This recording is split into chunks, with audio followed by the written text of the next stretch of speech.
Assalamu alaikum. Welcome you all at Center for Positive Psychology, and I hope you are taking good care of yourself. As you all know that we are very selective in our topics, and today's topic is very unique because of our esteemed guest. Dr.Azra Raza needs no introduction, but I'll still make an attempt, and I'll try to first I need to pay my warm regards to her, that she was so kind and sweet, humble woman, that she just acknowledged my invitation. And I'm so delighted that I'm sharing the same screen with such an inspirational woman. She has made us feel so proud as a woman, the way she has single-handedly achieved so much, making us all feel that every single person matters and your efforts matter. She's an accomplished scientist. She has done remarkable research work in the field of cancer, especially acute leukemia. And then she has this beautiful shade of poetry, and the way she recites poetry with such compassion. And I love the way she has this subtle art of, attracting and captivating hearts. I mean, she directly reaches, her voice directly reaches hearts, and I'm so driven towards her every time I listen her, because our connection is not very long. A couple of weeks back I just approached her, and before that I had been listening her recitation, especially Ghalib, and couple of very famous ghazals she has recited. So I just wanted to make her impact reach out to my audience, which is Center for Positive Psychology, Life Skills Training, and I wanted to find some connection between life skills and the poetry dimension, that how it is interrelated with each other. So thank you once again, Dr. Azra Raza. I would very dearly call Azra Apa. Adab. Thank you so very much that you shared your lovely presence with my audience. Well, thank you very much, IRAM. I'm delighted to have this opportunity to be speaking to your center, and deeply honored by all the glorious, glowing introduction you have given me. Thank you so much. Hello, everyone. Today, the title of my talk is going to be Late Style, Contributions of Poetry. It was a gorgeous summer evening a few years ago at a sumptuous dinner organized by the hostess of the mostest, the most graceful, lavish, and well-connected party-giving woman in the city, Marina Farid and her husband, Qazi Shaukat Farid, in their beautiful home, unquestionably the center and heart of high culture, smack in the middle of Manhattan. Their graciousness is legendary, and I consider it an honor whenever I'm invited. For me, the best attraction, in addition, of course, to the host and their breathtaking hospitality, is the people one gets to meet at their warm and inviting home, drawn from literally all over the world. The late summer evening I am talking about is a perfect example. Once the delicious dinner was over, the sparkling guests, pleasantly satiated, sat back in their comfortable seats. The mood became exceptionally relaxed, serene. As is our wont, somebody ended whatever they were discussing with a sher, which led me to recite a poem. And suddenly, there was this elegant woman I had met for the first time that evening, Najma Karimji, visiting from Mauritius, who spoke up. I would not have suspected in 100 years that this graceful woman, with stylish courtesies, fashionably dressed in a totally Western chic outfit with gorgeous jewelry, would even be able to say a sentence in proper Urdu, leave alone know the name of Faiz Ahmed Faiz. But suddenly and spontaneously, Najma recited with perfect Urdu diction and enunciation this stunning ghazal by Faiz, mesmerizing the gathered guests, leaving us speechless. The wistful expression on Najma's face, the stunned looks, the appreciative, dewy-eyed glances on the hypnotized faces of the audience, the love and passion with which she recited the poem. The magic of that moment has stayed with me all these years, as if it happened yesterday. This is what completely ravishes me about our culture. A culture that produced so profound a poetic tradition that whether it is a taxi driver giving me a ride at the Lahore Literary Festival, or a sophisticated, educated woman amongst the glitterati of New York, both can be intricately, intimately, instantly connected at the heart by a sher, a ghazal, a soz, a salam. How beautiful, how profound. What a tehzeeb we come from. Anyway, in Najma's honor, I have committed this ghazal to memory. But let me begin by dedicating this talk to my friend, my teacher, Najma Karimji, who told me that as she was growing up, Faiz Saab always stayed at her parents' home whenever he was in town. And he loved her particular style of reciting this ghazal in her Oxford accent.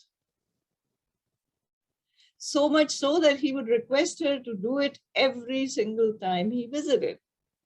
And how fortunate that our dear friend Najma has agreed to come online from Mauritius and recite the poem for us today. So get ready to fall in love. Over to dear friend and Ustad, Najma Karimji. Najma, go. अजरा मैं बिल्कुल हकदार नहीं हूँ इतनी तारीफ की. In fact, I was so much in awe of you. It sounds trite, but it's true. Do you know that I was already looking to meet you when I met you that day at the Farids?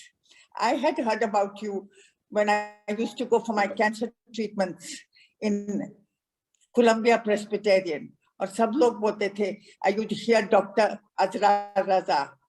So I was very intrigued by you. So I asked my own doctor, whom you know very well, Nair, Professor Rizvi. I said, Nair, who is Azra Raza? She sounds to be either Pakistani or Indian. She seems to be such an well-known and spoken with such awe. I would love to meet her one day. He said, she's just next to my office. I'll introduce you to her after our consultation. So हम लोग आपके office में गए, but unfortunately I was not destined to meet you that day because you were not there. So then, as you said, at our dear friends, I by then had become a regular at Marina and Shokat's dinners. And then, in fact, I heard you reciting, and I asked my neighbor, I said, who is this lady? Because you had such a wonderful repertoire. I had no idea that you had such a profound knowledge of Urdu. I just knew you as the great oncologist from the Columbia Hospital. So my neighbor said, that's Azra Raza. I said, you mean the Dr. Azra Raza, the oncologist? They said, yes, it's her. So I was the one who was absolutely gobsmacked because I wasn't expecting Dr. Raza to be somebody like you. as you said, a beautiful woman reciting. That was my impression of you. So, well, here's the poem that you're requesting. I suppose everyone adapts poetry to what, any shairi to what they feel. But I think Faiz Saab wrote it for his own political convictions. So here goes. Kiss हर्फ पे तूने गोशे लब, ऐ जाने जहां गम्माज किया, ऐलाने जुनून दिल वालों ने अब के बहजार अंदाज किया। सौ पैका थे पैवस्ते गुलू, जब छेड़ी शौक की लय हमने, सौ तीर तराजू थे दिल में, जब हमने रक्स आगाज किया। जिस खाक में मिलकर खाक बने, वो सुरमे चश्मे खल्क बने, जिस खार पे हमने खून छिड़का, हम रंगे गुले तन्नाज किया। बेहिर्सो हवा, बेखौफ खतर, इस हाथ पे सर, उस कफ पे जिगर, यूं कुए सनम से वक्ते सफर, नजारे बामे नाज किया। लो वसल की साथ आ पहुंची, लो वसल की साथ आ पहुंची, फिर हुक्म हुजूरी पर हमने आंखों के दरीचे बंद किए और सीने का दरबाज किया। वाह वाह वाह वाह. Thank you so much, Najma. Thank you very much for joining us and reciting this. So I'm going to talk about just a couple of shades from this ghazal in a little more depth today. But first, the background. One of the great intellectuals of the last century, and fortunately a dear friend, Edward Said, was quite obsessed with the subject of what happens to great artists in old age, as they sense mortality appearing closer. In fact, his last book, published posthumously by his wife and my good friend Mariam Said, is titled Late Style, Music and Literature Against the Grain. In his own word, here is how Edward Said defines late style. And I quote, late style is what happens when art does not abdicate its right in favor of reality. What does he mean? That the work of great artists near the end of their lives acquires a new idiom. Some refuse to fade away calmly into the twilight. They literally defy death. Late style is a phrase actually first used by the German philosopher Theodor Adorno in 1937 in his examination of the works of Beethoven. At the end, as the end of life approaches, there are essentially two ways in which great artists face the approaching mortality.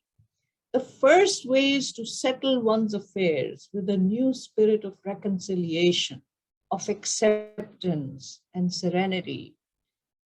The proverbial wise old person conducting all manners of business as if there is finally now a sense of resolution, settling quarrels, ridding oneself of worldly goods, and what Edward Said calls a semi-holy state of understanding and acceptance. Well, that's one kind of artist. But then there is the other kind, the kind who rejects the spirit of wise resignation that I just described. These are the rebellious artists who face the diminishing tomorrows like they faced all their yesterdays, with a fire-consuming passion, artistic vitriol and violence, and even more than ever before in their lives, the sense of time slipping away makes them impatient, edgy. Now they are in a hurry to impart their final creations. Having the experience of living, of having faced crushing disappointments that life has thrown their way, but also experienced moments of ecstatic joy. They now live up to the complexities of life, showing an intransigence, an appreciation of the irreconcilability of life, an awareness that there are endless possibilities for new discoveries, new complexities, new difficulties. The artist who's full of memories, aware of every moment, infinitely capable of stimulating, provoking, dislocating expectations, creating new kinds of thinking, refusing to shut down, giving birth to unexpected, novel, questioning, curious, new genres that will be co-opted by generations to come. The artist who becomes more alive, who opens up as death closes in. My idea in this brief talk is definitely not to look at the late style of any of our poets. Rather, it is to look at their poetry's contribution to what the late of style of not just artists, but all of us should be like. I'm also deeply interested in the question of this kind of late style from the perspective of an oncologist. I'm dealing with death and dying patients every day. I need to counsel individuals facing terminal illnesses. What I see is that generally there are three types of reactions to the diagnosis of an end-stage disease.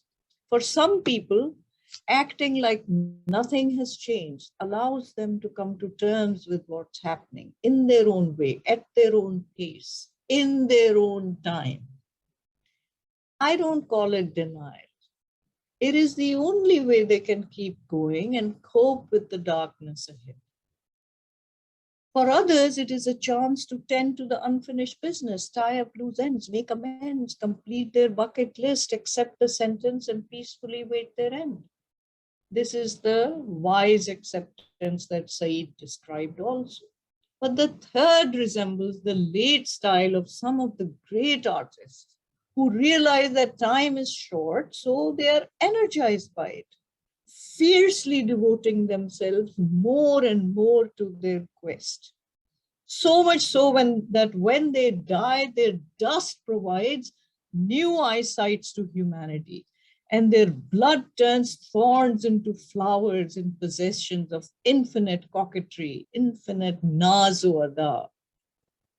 जिस खाक में मिलकर खाक हुए, वो सुरमय चश्मे खल्क बनी, और जिस खार पे हमने खून छिड़का, हम रंगे गुले तन नाज किया. Oh God, Faisal is so beautiful. Our literature is replete with a magnificent body of work, devoted to what our late style should be like. Our grand poets and writers show how their poetry tells us not only what our late style should be like, but what our style should be every moment of living. They urge us to do more, to double up on whatever our lifelong work or commitment is. Our dedication to the goals must become fiercer with every passing moment, burning and scorching, blasting and piercing, overwhelming to the extent that we embody the volcanic eruptions and then consumed by it at the end. It does not matter whether the object of desire was a person or a profession, whether the protagonist is an artist or a scientist. The poets, our poets, urge us to invest greater energy at the moment of departure, proving our love with every last breath, remaining truly faithful to our quest, even as we cast our last glances, forever saying goodbye, even as we look back at the threshold of the beloved, the moment of farewell. Our state must be no different than what it was during a lifetime of intense, unrequited longing.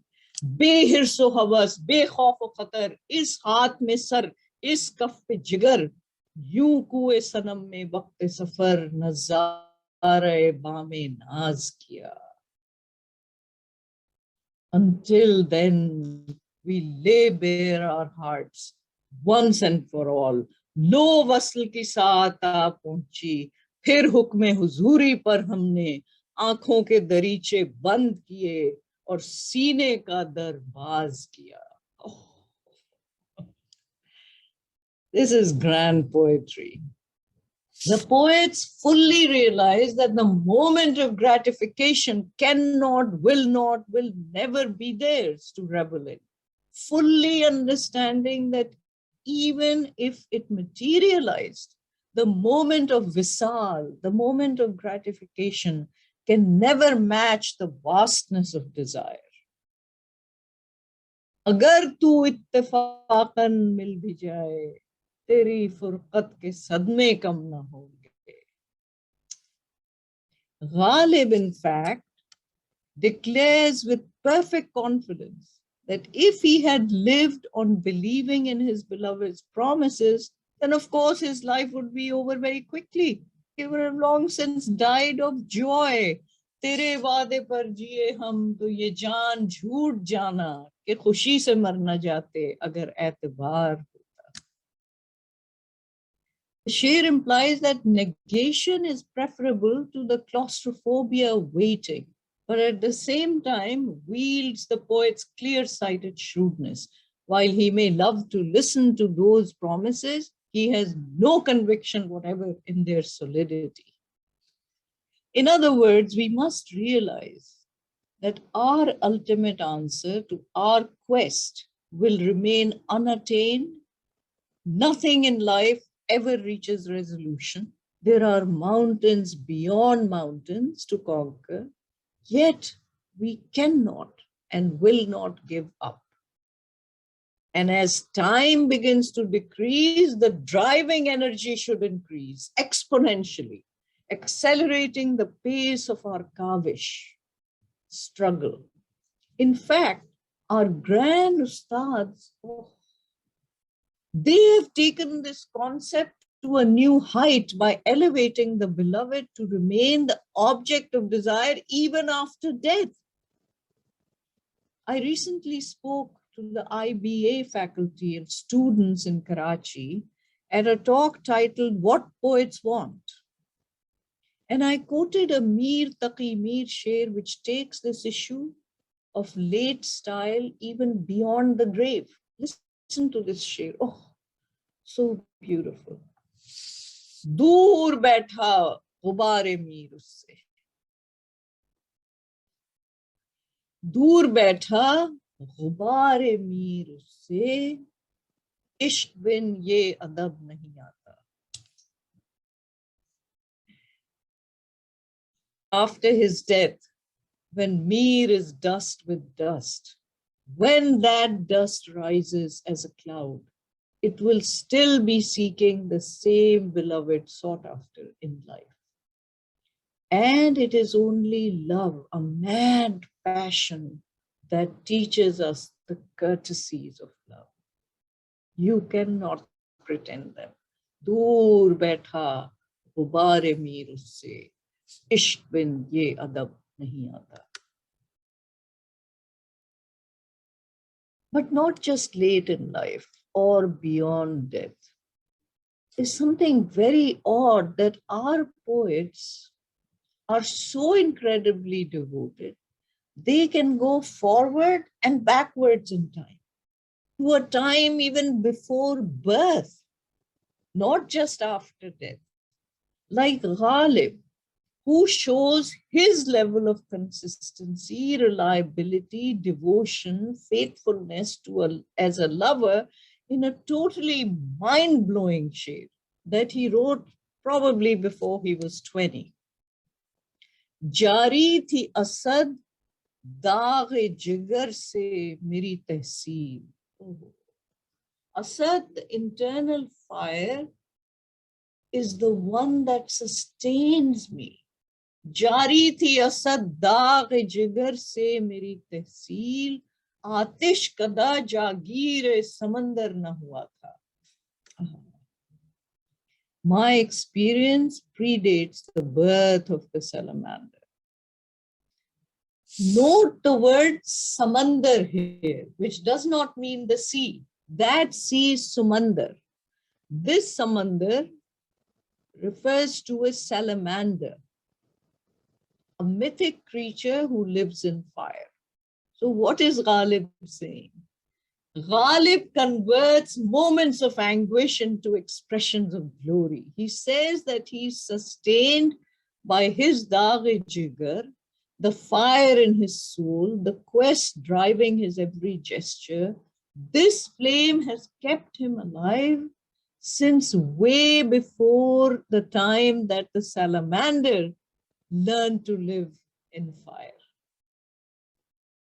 How gorgeous is that? Jari thi asad daag jigar se meri tehsil, aatish kada jagir samandar na hua tha. Way before the fireplace became the property of the salamander, my daag jigar has been sustaining me. While the wounds inflicted by his desire remain continuous, they're also a curious way of reinforcing his inner strength. He is alive only because of the power and the strength he derives from the fire in his soul. In his defiance to transcend suffering, Ghalib asserts his integrity over history, legend, and nature. And back to Faiz Saab, who calmly announces that until the last drop of blood and the last breath in his body, he will remain true to his grand ambition. Mehkhana salamat hai to hum surkhiye mein se tazine daro baame haram karte rahenge, jo dil pe guzarti hai rakham karte rahenge. Mehkhana here is the body, and surkhiye mein is the circulating blood. We will continue to decorate the door and threshold of the beloved with our blood until the last drop. And baqi hai lahu dil mein to har ashk se paida, range labo rukhsare sanam karte rahenge, jo dil pe guzarti hai rakham karte rahenge. Now Mir Taqi Mir wrote a lovely ghazal. Here's just one share from it. यूं तो हंस हंस के लगाता है वो मेहंदी लेकिन, यूं तो हंस हंस के लगाता है वो मेहंदी लेकिन, खून रुलाएगा उसे रंग हिना मेरे बाद. Here he is imagining the grief that will tear apart his beloved once he is no more. But Ghalib, using the same meter and rhyme, elevates the sentiment to another level, declaring that it is he, not the beloved, who will be anguished. Even in the grave, he is writhing and crying out in pain, just imagining that the beloved now needs to apply mehndi to color her nails. When Ghalib was alive, she simply had to dip her fingers in his wounds and fresh, bright blood would color her nails. Khoon hai dil khaak mein, ehwal-e buta par yani. After I'm dead and under 6 feet of dust, even there, my heart will be crying and bloodied, just thinking about the beloved. What? Who hai dil khaak mein ehwal-e buta par yani, unke nakhun hue muhtaje hina mere baat. बारे आराम से हैं अहले जफा मेरे बाद. खून है दिल खाक में, अहवाले बुता पर यानी, उनके नाखुन हुए मोहताज हिना मेरे बाद. Meaning, who's going to come and follow the path, follow the quest with the fierceness that I had. So what exactly have I been saying with Adorno and Edward Said, the whole late style idea, my interaction with my patients, Mir, Ghalib, and Faiz, their poetry, their exhortations. What is the point I'm talking about? It's all about mortality. And it applies to every one of us. Death does not make appointments with us. It comes whether we are busy or not. But when we begin to feel death waiting for us, just the awareness of it being around the corner, well, this awareness changes us. And not just us, but the quality of time changes with the quantity of time. The quality of time changes with the quantity of time. Adorno looked at the two final works of Beethoven, Missa Solemnis and the Ninth Symphony, to define how. And I'll quote Edward Said once again. They constituted a moment in the history of modern culture, a moment when an artist who's fully in command of his medium abandons communication with established social order and achieves contradictory, alienated relationships with it. His late works constitute a form of exile. He becomes scandalous, catastrophic commentator of the present. End quote. In his book Late Style, Edward examines the work of Adorno himself and that of Jean Genet, Lampedusa, Cavafy, Glenn Gould, among others, to make fantastic observations of how their late works reflected on their personalities.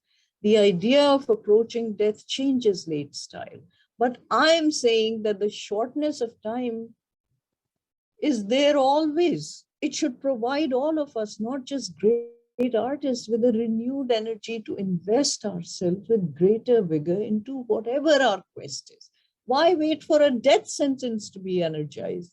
We should realize that the average life granted to us is about 4,000 weekends. That's it, give or take a few. Make the most of it starting now. Be positive. Once you cannot look far into the future, the present becomes more real, more precious. The here and now acquires a new importance. For the ill, the time is limited. They can use it to make every gesture beautiful and meaningful. Why not show the people we love our best selves? Why not interact with strangers in ways that set examples for others, become like the categorical imperatives as imagined by Kant? Why not try to live this way every day of our lives with the intensity, the dynamic investment to the quest as if every day is our last? Our great poets call us, challenge us to not be afraid to be smitten by desire, to fall madly in love, to be crazed by it, to throw our heart and soul into the quest with abandon, to refuse to rest until our last breath. And if there is an afterlife, to carry on with the same burning, scorching energy, setting an example for everyone to see, because तुम जिस लम्हे में जिंदा हो, ये लम्हा तुमसे जिंदा है, ये वक्त नहीं फिर आएगा, अरे तुम अपनी करनी कर गुजरो, जो होगा देखा जाएगा. Thank you, शुक्रिया, आदाब, खुदा हाफिज, पाकिस्तान जिंदाबाद.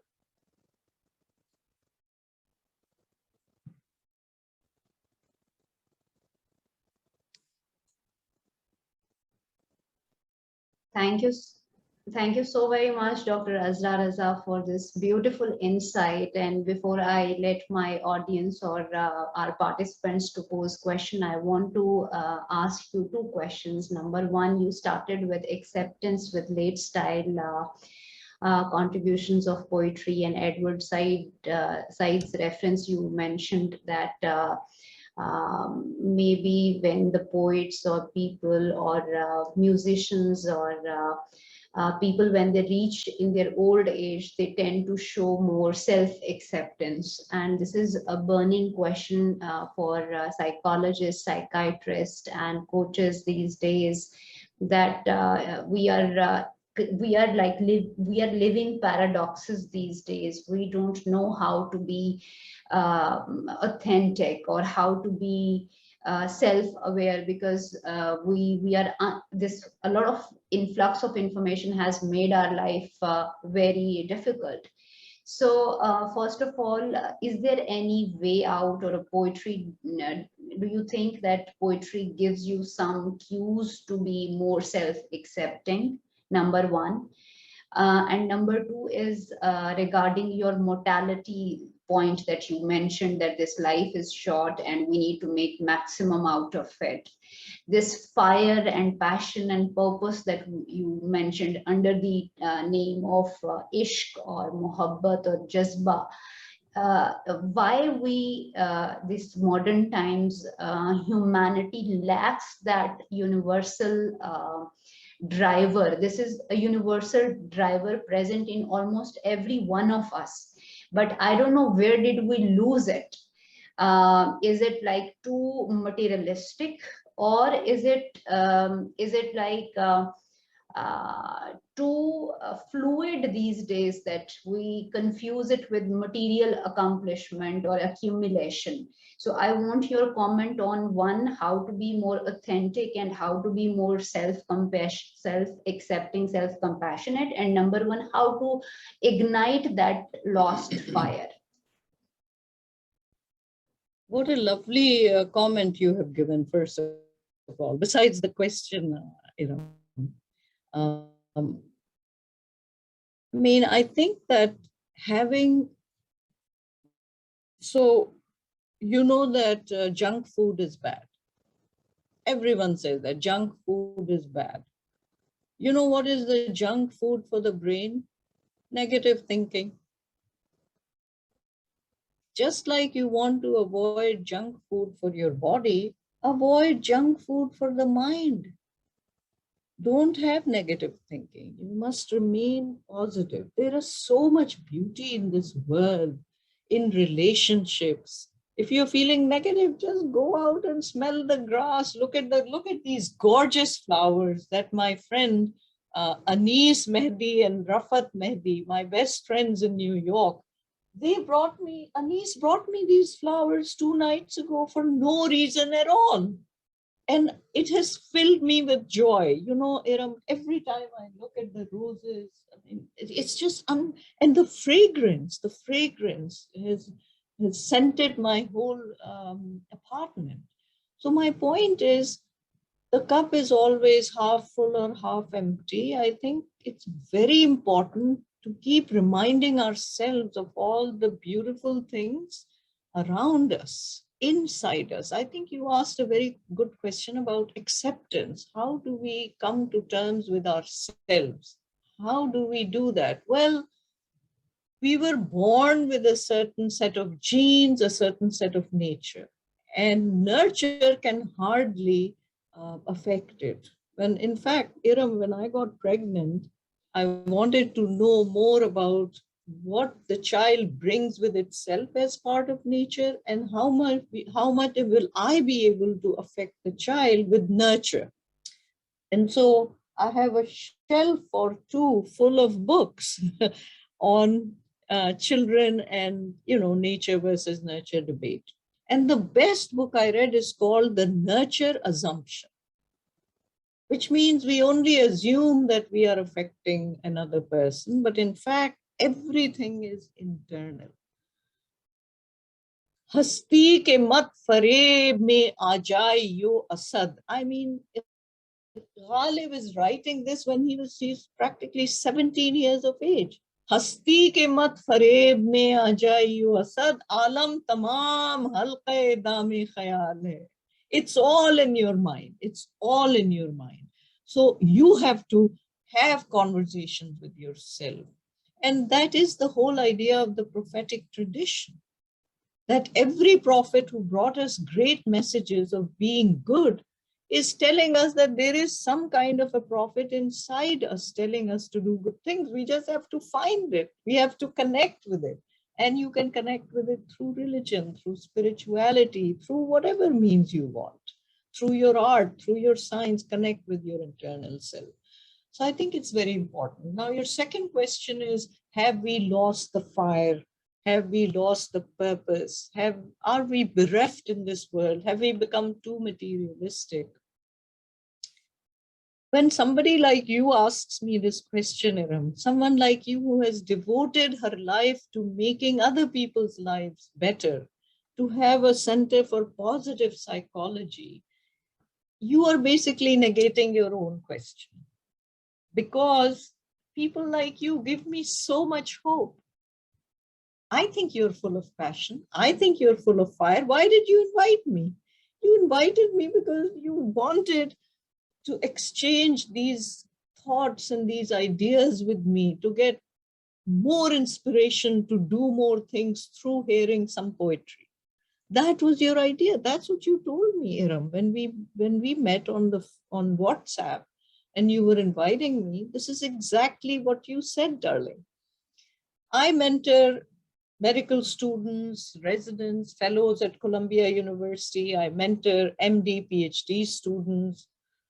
The other night, there was a wonderful writer, Elizabeth Howard, who had come to have dinner with me and my sister Bibi.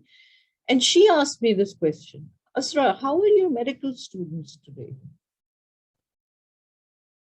Are they also not caring for patients and more interested in medicine as a profession so they can make a lot of money?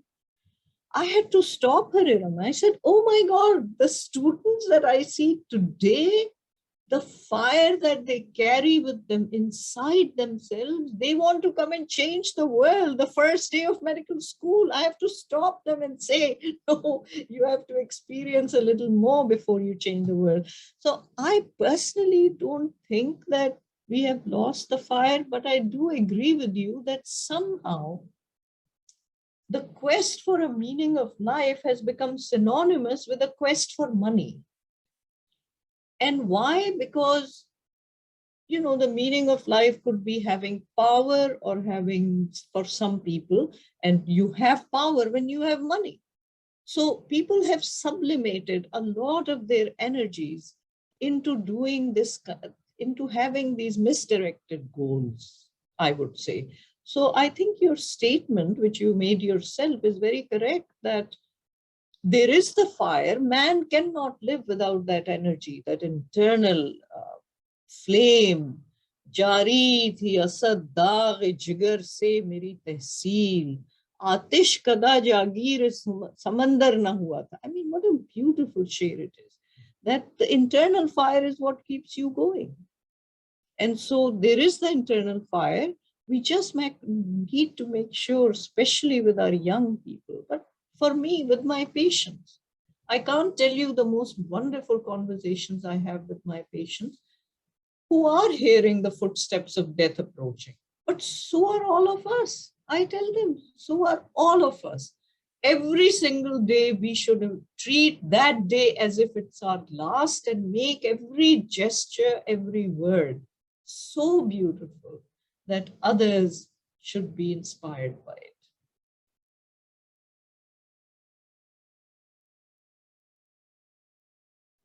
Thank you very much for lovely insights, and your word of appreciation means a lot. I want to ask our participants, Amira, Ahmad Bukhari, if you guys have any question, please unmute yourself and ask question.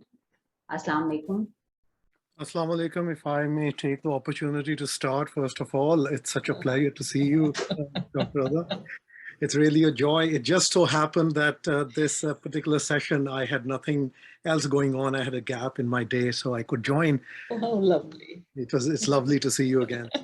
And just as an introduction, I would like to say that the power of positive thinking that Dr. Raza is speaking about,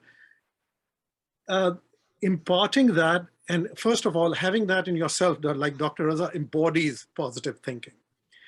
And then not only does she do that, she is very generous. And this is very important. You just having positive thinking for yourself is not as important as the generosity to impart it to the people that you come across, which Dr. Raza has done. I am the living embodiment of it. I actually worked with Dr. Raza 30 years ago. I am what I am today because of the positive power of positive thinking that she imparted into me. And that has led me to where I am. As just as an introduction, I am currently professor of radiology and surgery at Yale. I'm also residency program director of the biggest residency of radiology in the country. And that So proud of you. So proud of you, Jamal. All of that stems from what Dr. Raza, I started my life and career in the United States in her lab 30 years ago. And everything that I learned, not in the lab scientifically, but from Dr. Raza and personally, what she imparted with me, the gift that she's given me, the gift of positive thinking and imparting that to students. And that is why I do the residency program directorship, is because I'm able to teach that and take what Dr. Raza has given me and portion it to my other students. And that is her legacy that I am imparting to other radiologists all the time. Wow. There have been two people in my life who have been close to poetry or poets who have influenced me greatly. One is Dr. Raza and one is my mother. Both are poets in heart and in person. And unfortunately, both of their I understand only part of what they say in poetry. I'm not an avid linguist or poet myself, but the passion that they have for poetry has imparted me into learning much more about life itself. So you don't need to understand the poetry to understand their passion. So thank you, Dr. Raza. Oh my God. So beautiful, Jamal.